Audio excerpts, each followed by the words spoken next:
मनु का सर सुबह से ही चकरा रहा था। किसी काम में मन नहीं लग रहा था। थोड़ा आराम करना चाहती थी मनु। कमजोरी भी थी शरीर में। अभी 2 महीने पहले ही तो बिटिया को जन्म दिया था उसने। हर औरत अच्छे से वाकिफ है बच्चा होने के बाद कुछ महीने शरीर कितना कमजोर रहता है।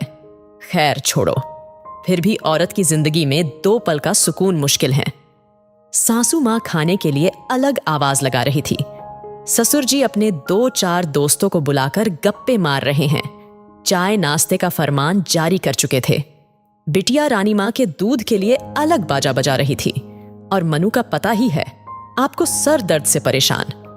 तभी अचानक से मनु को कल पढ़ा हुआ आर्टिकल याद आया। Self love. मनु ने चेहरे पर एक मुस्कान के साथ बिटिया को लिटाकर दूध पिलाया, उसे सुला दिया। हल्की सी चादर उड़ाकर मनु सर पकड़कर उठी, किचन में गई। दूध गर्म किया, उसमें ओट्स डाले। अपने कमरे में कटोरा लेकर चली आई और चम्मच से खाने लगी। तभी सासू माँ आ धमकी, बहरी हो गई है क्या?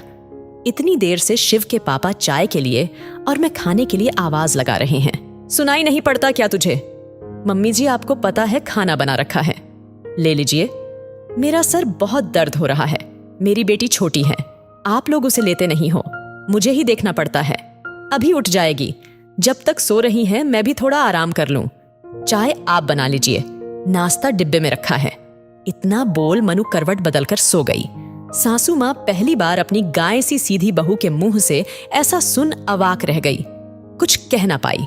रसोई घर में गई, 5 कप चाय बनाई, पतिदेव को देकर आई। पतिदेव भी बहू के आने के बाद पहली बार पसीने से तरबतर अपनी पत्नी को चाय लाता देख स्तब्ध रह गए।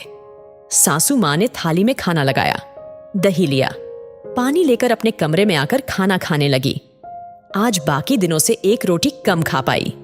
आज थोड़ा सा काम करके थकान जो हो गई थी, तो सोचो मनु बेचारी घर के काम करके कितना खा पाती होगी। अगले दिन से मनु घर के काम के साथ खुद का भी खाने पीने का ध्यान रखने लगी।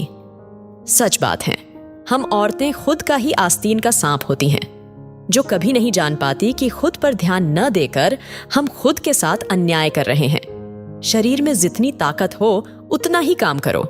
थकान है, सब काम छोड़ दो, पहले आराम करो, फिर कुछ और। घूमो फिरो, मन का खाओ, मन का पहनो।